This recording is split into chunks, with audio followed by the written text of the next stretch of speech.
In this video, we'll be going through everything I do and all the tools and programs I use to help plan my books, as well as just planning a book live, which I'll write in a couple YouTube streams and post for free here for everyone that was here along the way. So you'll get to see my process from start to finish, which is the point of this playlist. This is part 7, right? So part 1 started with the entire career plan, I guess, and the end of it will be posting the book, the epilogue, and doing the autopsy of it after I get some feedback from readers. But yeah, this is the first part of actually planning the book. Everything you need before this and to understand going forward is in the previous videos, so check out those if you want. Now, hi, my name is Keanu Eugene. I've been writing for 5 years. I've gotten almost 2 million words public, and I say public because all of these words for the most part are here. I have a lot more written in the background, but that's not public. But you can see how bad I was at the start of Elementalist, my first book, and how much better I've gotten here now. This is across my well over 10,000 hours of writing and learning how to write. My school community is free. You can join there if you want to talk to me, and there'll also be more refined versions of everything I put on YouTube there, lessons and such. And yeah, so that's it. Join the Discord if you have anything else. Check out my links. And now we're just going to get into planning the actual video. So, plan the book, sorry. Second time recording this. So, the first thing I do is just open a blank Word document. You don't need any fancy software, and I'll go through exactly why you shouldn't use them. Well, I personally don't use them. Planning a book is the most personality-driven part of it. So, I've been doing a lot of research, and I found everybody's process is a bit different. So, you can try to copy somebody's process, but for the most part, you'll just find your way through trial and error. Now, the first thing I do is I come here and I will copy some of anything I'm writing, and I will set this as the current font. I already did, so it's fine. But Roboto 11, right, removing all indentations and all that extra stuff, because all that stuff exists for your readers to more easily read the book, but you are a writer. So remove all of the crutches, indentations, nice font, all of that, and make things more difficult to read for yourself, right? So the content is the only thing that will keep you on the page. So this tab is title. This tab is actually, I'll name this story idea, right? And for the most part, this stuff is done on paper for me, but I have to record it, so I'm putting it here. If you write this stuff on paper, your brain just tends to remember it easier. This is like a human thing, not just a me thing, right? Humans tend to remember stuff they write down physically on paper better. So I've transitioned to do that. Each of my books have their own notebook, which I fill out exactly like this. And I'll show you how I put all the world building into that as we go. Right, so the story idea is simple, right? Genre, starting with genre. Fantasy, adventure. This is the first time I've thought about this because I wanted to do everything fresh out of my head. Fantasy adventure because that's what I just like. Magic. Magic isn't really a genre, but genre / subgenre, right?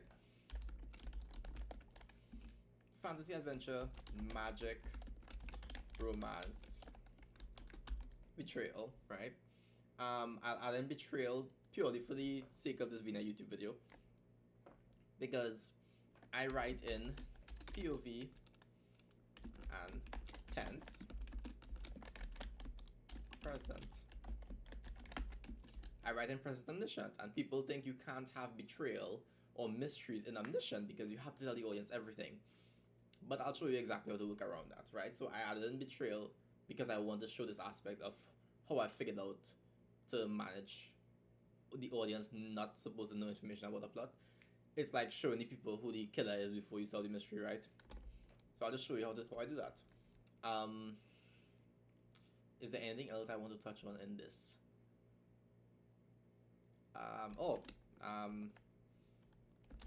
Rough first synopsis, right?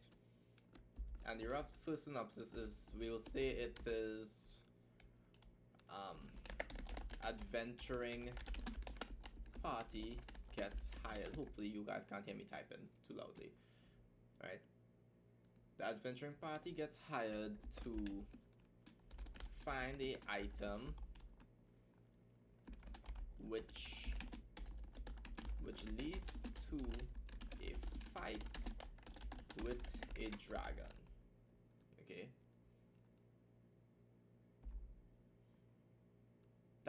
That's a very simple premise, a very simple story to write. Characters, leader,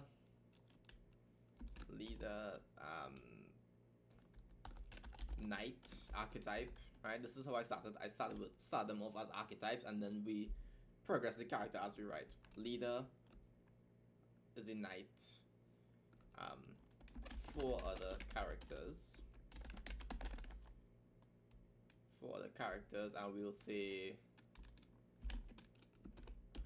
healer, archer. What else we want? Wizard, and actually 2 wizards. Yeah, we like magic, right? So we'll just put more magic. And yeah, there's no reason a wizard can't use a sword, so they just have swords. It's fine. Swords and magic. Everybody gets everything, right? This does lead to the power system problem, right? Which is where people start with their power system, which is why they normally don't finish a book, because they start with the world building, the lore, and the power system. So there are two ways to do this, right?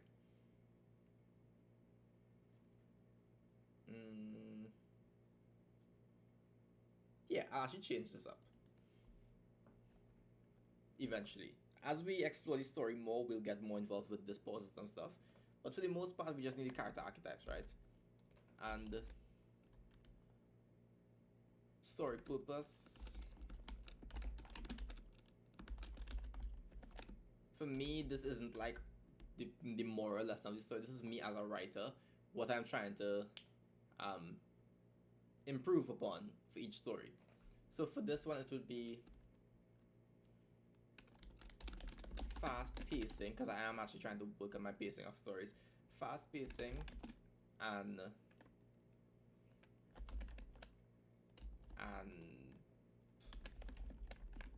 accelerating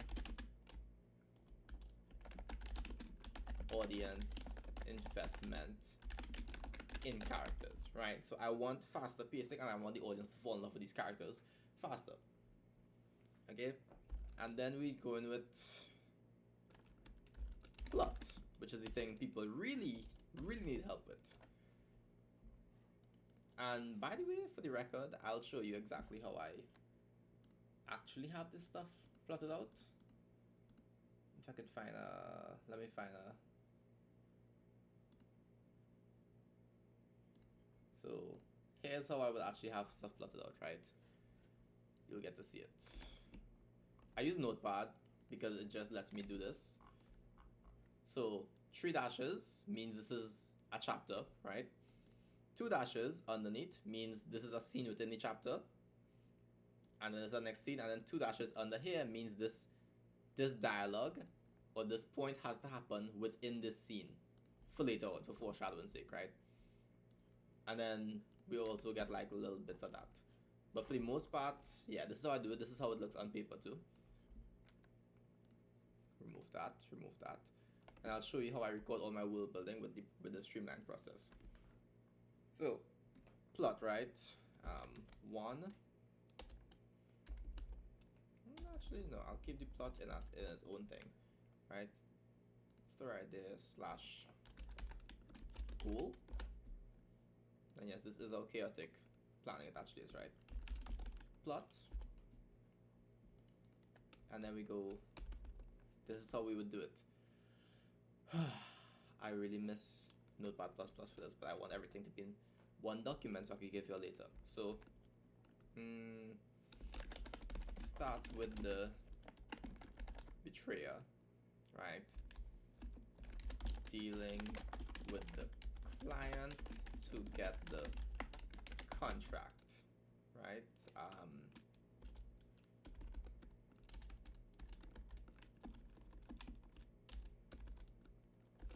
He learns information which leads to the betrayal, and we see his motivation. Okay, these will all get fleshed out as we continue the story.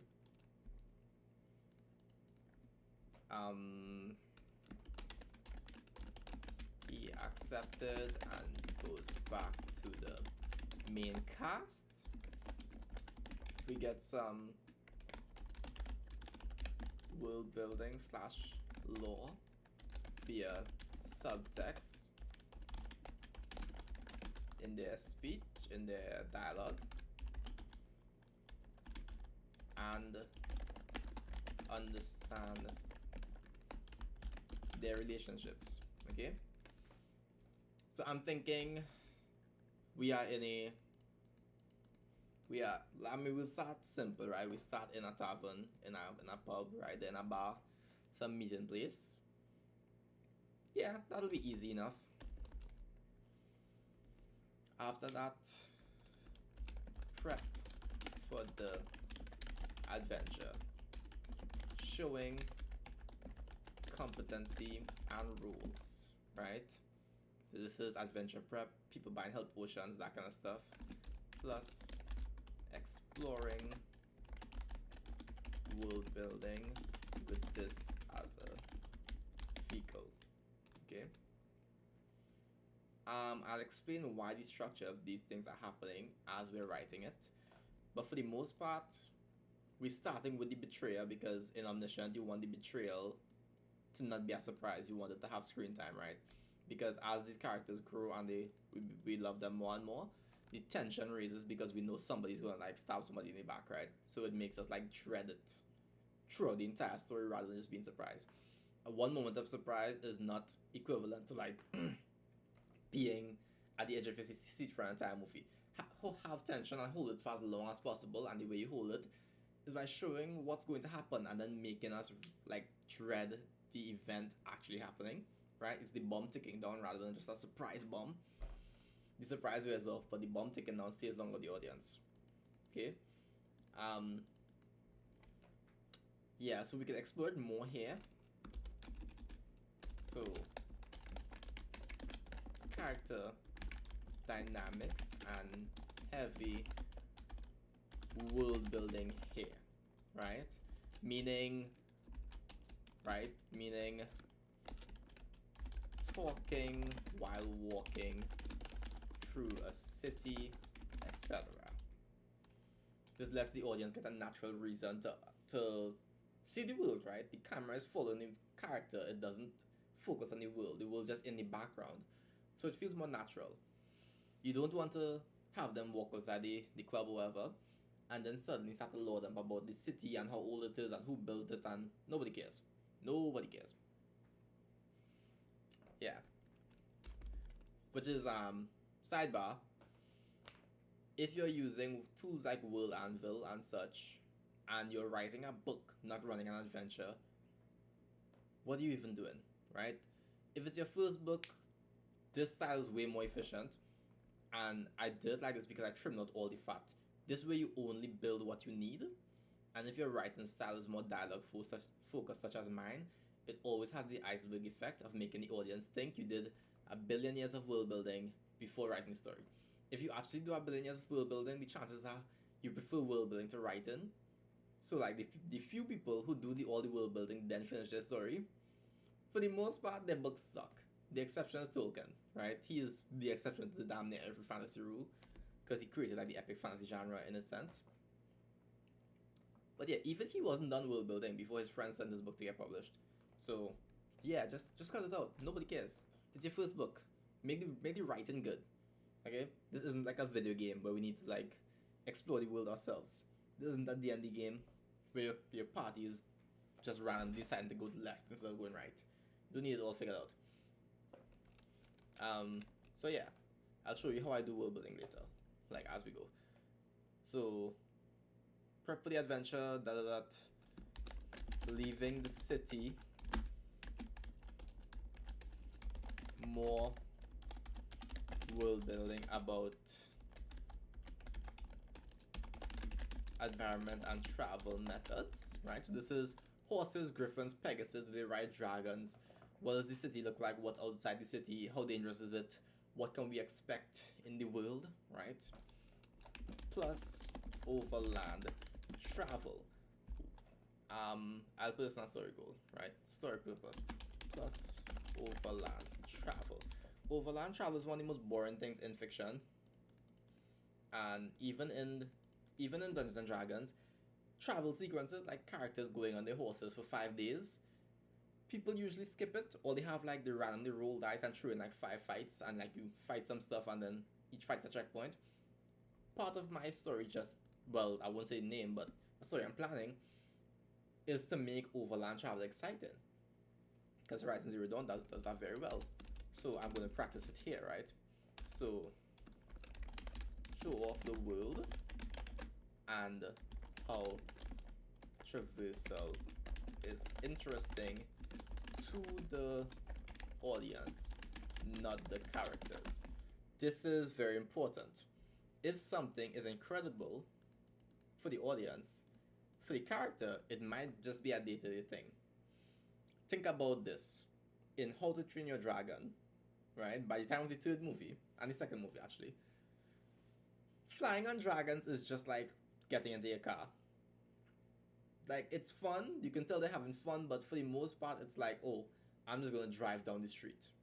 For them, because they're so used to it. But for us, it's like, you have a dragon. It's still epic, right?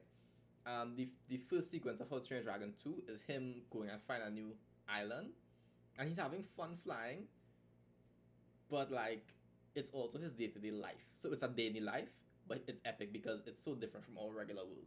So you want to show something like that, where the characters aren't really like having a great time, but for the reader, it's like, oh my god, you're on a dragon.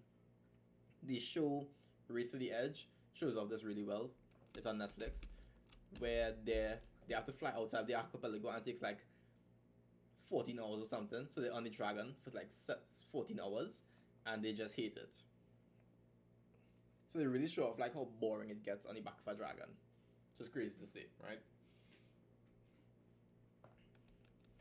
So character reaction can't be like, this is epic all the time. They have to show that these people live in this world, this is normal for them. By the way, each of these normally lines up to a chapter. So 1, 2, 3, 4. I'm trying to make this super short, right? Short encounter to show off character goals / motivations plus competency in combat, etc. So I'm thinking they meet some people, they try to talk them down, and then they're like, you know what, no, we gotta fight. Guess we're fighting. This will also be soft intro to magic system, right? Soft intro to the magic system. Intro to the magic system plus combat style of this world / book. And I explain what that means as I'm writing it, sorry, because you have to teach your audience how to read your book. I'll show you exactly how that works. So they meet somebody, encounter, blah blah blah blah blah. They fight. This will also show off like character reflections on the aftermath. Right? So this is very important, and it gets overlooked so much. If a character just had an epic fight, let them. Well, for the most part, you don't have to, right? So I imagine like the leader, he's very cool. He's very much like, okay, yeah, these guys were bandits, they died, let's move on. And for some other people, they might be like, I'm gonna say a prayer over the bodies and like, let's bury the bodies properly, right? So it's very somber for that person, but for the leader, it's like, this is just business, this is just what we do, you know? So I'm thinking of stuff like that. So as we get to those scenes, we'll plan it out more. And this is how you plan a character backwards, right? I'll show you exactly how I do that as we're in the streams writing it. So short encounter, more travel but less detailed, time skip, then we get to the objective location. So we get to Mordor or wherever it is we're going to, right? Show competency, and the leader second guessing himself, right? So we're showing competency in them preparing to scale the mountain or travel to the volcano or whatever it is they're doing, because we don't even know that part yet, right? But the leader is like, I lied to them about what we're doing here, so are they preparing for the right thing, right? Something like that.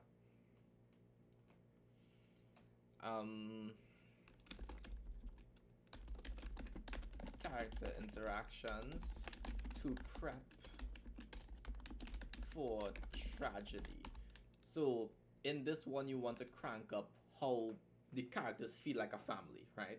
You want to make the incoming betrayal feels worse, because at this point, this right here reminds the audience, right? Because here you did it, okay? You showed the betrayal.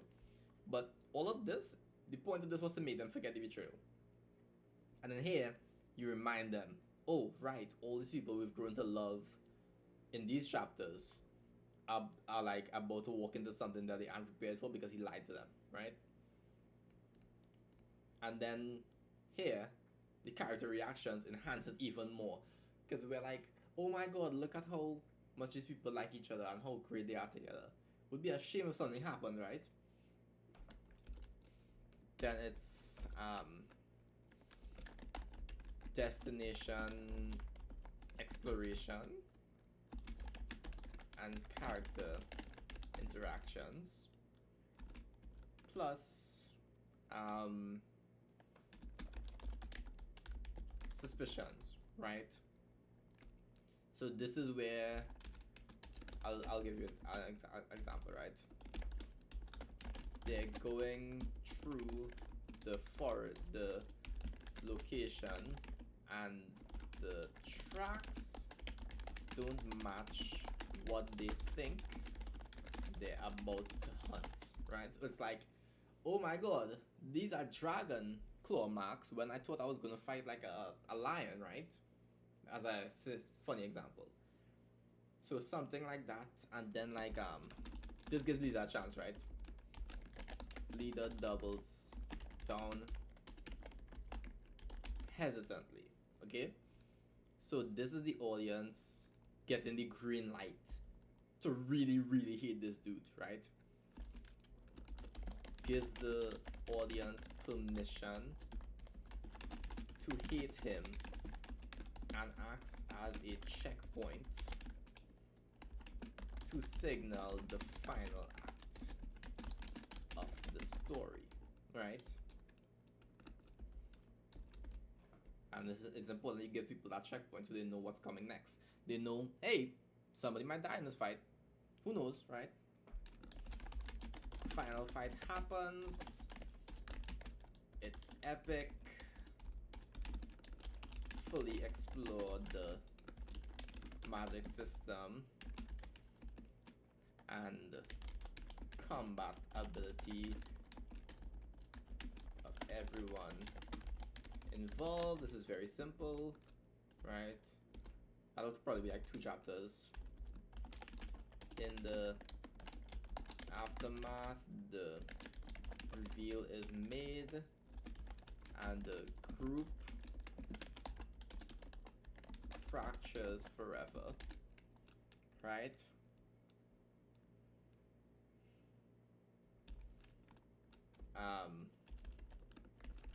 Short epilogue slash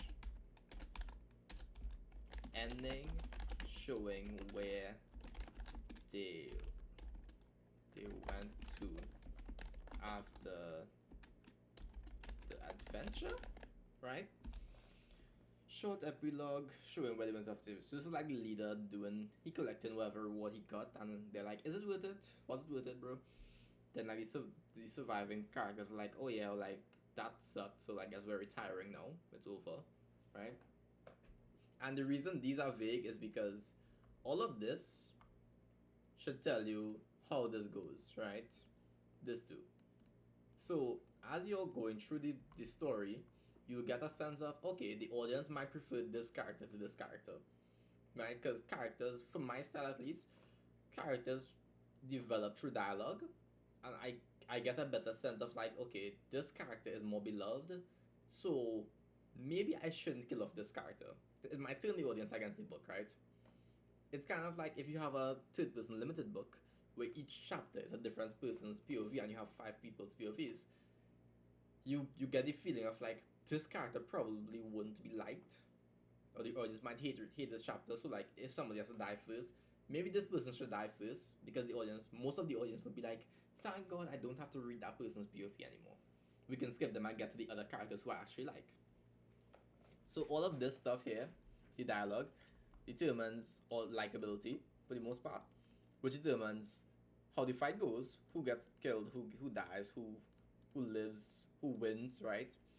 Then this recaps the fight and everything before through interactions, not through lore. So to be like, they told me it was a dragon, but like, I told we can take it, and then the other character's like, bro, you knew we were fighting a dragon and you didn't tell us, right? Like, we can't fight a dragon, but like, if you told us, we would have tried to prepare specifically for a dragon, right? He's like, you knew we were fighting a lightning dragon and we didn't bring like lightning resistant potions. Like, you could have told us. So like, the group fractures forever. Then we get this short epilogue, just to put a final bow on the story, because this won't be a 2-part story. This will be just one self-contained thing, because it's free and it's on YouTube, so like, everybody just gets it. I don't care to make it into that series. So we're looking at 1, 2, 3, 4, 5, 6, 7, 8, 9, 10, 11 chapters. 11 chapters, right? So 1, 2, 3, 4, 5, 6, 7, 8, 9, 10, 11. 1, 2, 3, 4, 5, 6, 7, 8, 9, 10, 11. And I'll show you exactly why we did this now. Chapter 1. Right, so chapter 1, raw.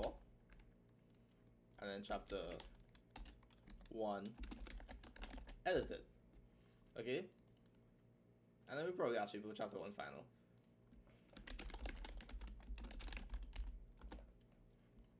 So here's the process we're doing. I write it raw, right? I edit it once, for me, personally. Then then here's what I do. When I'm editing something, I take it from the raw. So like in this one, right?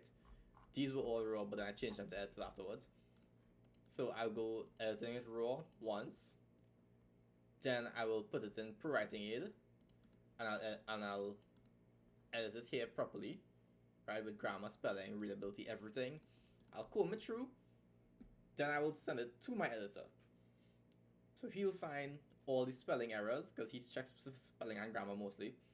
Spelling errors, and I'll get some feedback from him. He says like, okay, if he says like, okay, this character seems weird, like something feels off, because for the most part he's pretty good at telling me how he feels about something, right? Because I told him, for the most part, all I want is feedback on how things make people feel. So he's been pretty good a couple times where he's like, this character feels off. It feels like they're lying. And I just go like, yeah, because they are, but the reveal comes like in 100 chapters, right? And he's like, oh, that makes so much sense, because he's also learning how to write. So we go back and forth and stuff sometimes. That's my boy Zero. So yeah, chapter 1 raw is me writing it on YouTube. Chapter 1 edited is the version he sends back after I edit it and send him a copy, right? And then chapter 1 final is the version that goes into the final PDF I'll be giving away for free. Now notice, this book has no title, right? This book has no title and it has no proper synopsis. The reason is your synopsis should come last. For me, you should have your idea first, synopsis last. The types of book I write are very difficult for this, because if you look here, my book is 400 chapters, 850,000 words, right? There's no way for me to write a synopsis first because this book took like 2.5 years to write, like 3 years to write. So that's why my planning process is so efficient. It has to be efficient, because if my book and synopsis don't line up, because things just like things take a go left instead of going right, then one of them becomes incongruent and the audience hates that. The synopsis has to be what's in your book. So the safest way, if your book is self-contained, if it's a traditional novel, write your synopsis after the book. Or like make, what I did here is like I made a very rough first synopsis, right? Adventuring party gets hired to find an item, which is to fight the dragon, right? Everything afterwards, I'll throw it to the synopsis after. Synopsis is a summary, it's not like an outline. The outline's for you, because the main thing to remember, the audience doesn't see any of this stuff. They just get the book. So write all these stuff in the background and just give them the finished product. Now, that's it for the most part. We're doing this 11 chapters I'm aiming for now. 11, 12, 13. Because of how I write, maybe 15. So you'll just get more content. Right? If you want to copy this plot, I mean, go ahead. I'll actually put a copy of this in my Discord. Yeah, I'll put a copy of this in my Discord. This specific document, because I'm curious about if somebody writes the same plot outline as me, how different these stories will come out, right? So if you want to copy it, you can always go ahead. You can find it in Discord, or you can find it on stream. When I'm on stream, I'll just link it there.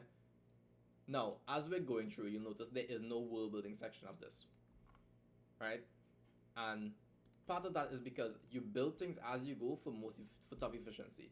You can't write this story if you do all the world building beforehand, because there is so much world building just for the main character alone because of his power that it would have taken me like months to dig through all of it. So here's how I actually world build. This is spoilers, of course. This is my current story, right? And as I write chapters, I add things in.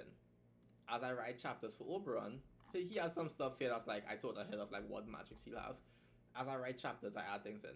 As people show up, I add things in. As people show up, I list them, because Oberon's a very long book. It's going to be probably 1,000,000 words. So as adventures happen, I open this tab and I say, okay, these people show up on chapter 30, right? And I say which chapter they show up in, and I give a short description. So I build my own Wikipedia as the story goes, not the other way around. This way the writing always comes first, not the world building. If the world building comes first, you're probably never going to finish the book. And I always say, like, focus on your writing first, because it doesn't matter how good your lore is if nobody wants to read your book. So yeah. So now we have a plot, we have a story idea. I've showed you how I do things here. And you can catch me on the streams, writing this live, and we can talk. I'll screen share just like this. The book's going to be free anyway, so like, you know, take the plot and write your own version if you want. That'll be fun. If you want to talk to me, hop into Discord, and there'll be more refined versions of everything I teach on YouTube in a free classroom course on my school account, on my free school. This is for when I'm writing, I'll just start this timer, and you will see like the efficiency. Start the timer, and every time you look away from your screen from writing, pause it until you get to 4 hours every single day, and you'll be good. So yeah, I hope you enjoyed the video. Like, comment, subscribe, hit the notification bell, and I'm hoping to see you guys in the streams. And after these streams, the next video, because the streams won't be in this playlist, but the next video will be editing or doing some small recaps on like when chapters are finished. But there'll be a big delay in the videos until this book is done. Because playlist 101 finished first, then I give generic advice. Well, general advice, not generic advice. But yeah, hop in Discord if you want to talk to me, and I'll see you guys in the next video. Good luck writing.